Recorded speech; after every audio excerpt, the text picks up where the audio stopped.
नमस्कार दोस्तों, आपका हमारे चैनल वानी वॉइस में स्वागत है। बहू, अब क्या तुम देवर से पैसे का हिसाब लोगी? भैया, आपसे सामान मंगवाया था तो पैसे बचे होंगे, दे दीजिए। सुनंदा ने अपने देवर अशोक से बचे पैसे मांगे। बचे पैसे अशोक जेब को पकड़कर बोला, हाँ, मैंने आपको 500 रुपये दिए थे और सामान 350 के लगभग का था, तो 150 रुपये बचे होंगे, वो वापस कीजिए। सुनंदा ने सख्ती से कहा। बहू, अब क्या तुम देवर से हिसाब लोगी? अरे, 150 रुपये वो रख लेगा तो तुम गरीब नहीं हो जाओगी। भाभी हो, इतना तो उसका हक बनता है। सास किरण जी अपनी दमदार आवाज़ में सुनंदा को झिड़क देती हैं।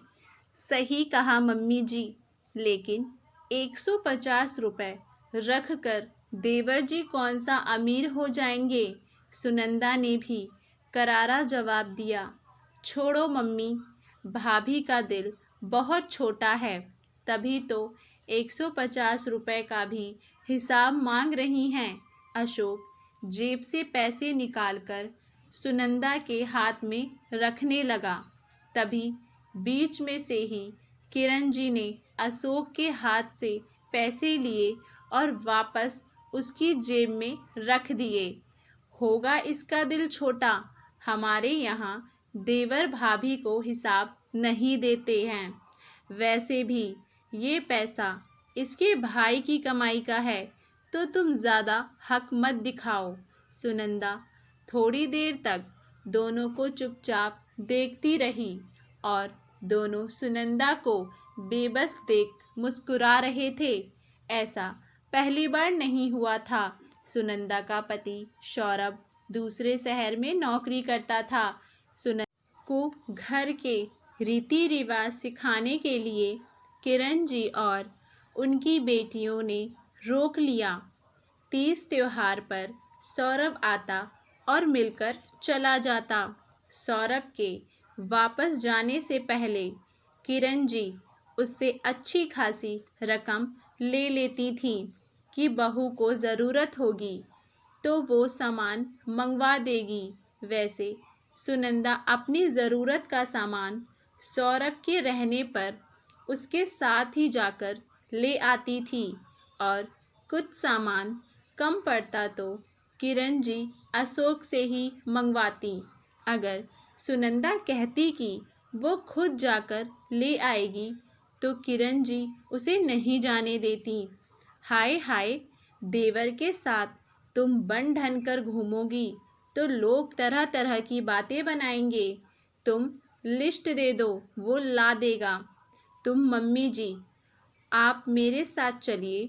वैसे भी दोनों दीदी के आने पर आप बाजार उनके साथ जाती ही हैं।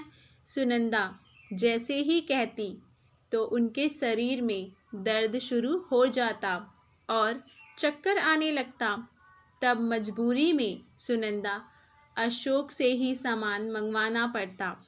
अशोक सामान तो बराबर ला देता, लेकिन बचे हुए पैसे जल्दी वापस नहीं करता। सुनंदा भी इस बात पर ज़्यादा ध्यान नहीं देती, लेकिन कुछ दिन पहले की घटना ने उसकी सोच ही बदल दी। किरण जी की बड़ी नंद पम्मी आई थी और अपने ससुराल के किस्से बता रही थी कि उसके देवर ने उसे 10 रुपये का हिसाब बराबर नहीं दिया तो उसने भी उसे ज़ोर का थप्पड़ मारा, ये कहकर कि ये पैसे पति के मेहनत के हैं। अगर बहुत शौक है पैसे उड़ाने का तो अपने पापा से लो या फिर खुद मेहनत करो। वैसे मम्मी ध्यान देना, सौरभ जब जाए तो देखना कि अपनी सारी सैलरी उसके हाथ में रख दे। खर्चों के बहाने सौरभ से पैसे पहले ही मांग लिया करो और जब सुनंदा को दे तो तुरंत मना कर दिया करो कि बहू क्या करेगी जब तुम हो। अगर एक बार भैया ने सुनंदा को पैसे देने शुरू कर दिए तो हम लोगों को कुछ नहीं मिलेगा। और यही किरण जी करती भी थीं। सुनंदा को देने के लिए सौरभ के पास पैसे नहीं बचते थे। सुनंदा बहुत ही किफ़ायत से पैसे खर्च करती, जब तक ज़रूरत ना हो काम चला लेती थी। सुनंदा अभी अकेली नहीं है, उसके साथ 1 साल की बेटी भी है, तो उसके लिए उसे सामान मंगवाना ही पड़ता। बेटी के लिए बेबी मसाजर ऑयल और बेबी पाउडर मंगवाया था। वैसे ये सब दादी होने के नाते किरण जी भी मंगवा सकती थी, लेकिन पोती के ऊपर 1 पैसा नहीं खर्च करती थी। अशोक और किरण जी वहाँ से जाने लगे तो सुनंदा ने कहा, रुको भैया, और फिर ज़ोरदार एक थप्पड़ लगाकर कहा, पैसे आपके भाई की कमाई का है, मेरे पति और चिन्नू के पापा के मेहनत के पैसे हैं। बहुत शौक है पैसे उड़ाने का तो अपने पापा से लो, और मम्मी जी आप अपने पति से मेरे पति की कमाई पर ऐश करने की ख्वाहिश छोड़ दो। और अशोक की जेब से पैसे निकाले और कमरे में चली गई। किरण जी ने और अशोक ने सुनंदा के इस व्यवहार की कल्पना भी नहीं की थी, लेकिन इतना तो समझ गई कि अब बहू को दबाकर रखने की ख्वाहिश का अंत शुरू हो गया है। उम्मीद करती हूँ आप सभी लोगों को हमारी ये कहानी पसंद आई होगी। आप लोगों की इस कहानी को लेकर क्या राय है, हमें कमेंट बॉक्स में अपनी राय ज़रूर बताइएगा।